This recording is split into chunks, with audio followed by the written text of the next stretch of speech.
Штипската компанија Китго, актерката Јелена Јованова, новинарот Мишко Иванов и Билјана Балабанова, универзитетски професор во Универзитетот Гоце Делчев во Штип, се добитниците на признанието 8 ноември, кое се доделува на денот на ослободувањето на градот Штип, одлучија советниците на денешната седница на Советот на општина Штип.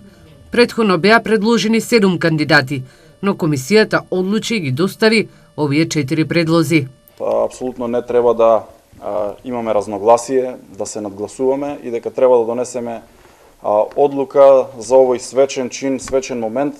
да доделиме на наши граѓани признанија и апсолутно сметаме дека сите како дел од комисијата, дека и не се ова единствените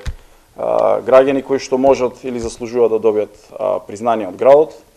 но градот ќе ги има во предвид и во наредните години со наредни одликување и признанија да им даде почит на сите оние кои што оставиле свој белег и го промовирале градот и општина Штип овде и надвор од градот и надвор од државата. На денешната седница беше прифатена и предлог одлуката за набавка на 2 возила за штипските јавни предпријатија, за кои средствата ќе се обезбедат преку заем од Светска банка, а исто така зелено светло добија и двата приоритетни проекти за руралните средини, со кои општината ќе аплицира до Министерството за земјоделство, шумарство и водостопанство. Ребаланс на буџетот на општина Штип ќе нема, бидејќи предлагачот, односно раководителот на секторот за финансии во општина Штип, Трајче Цветков, го повлече на самата седница.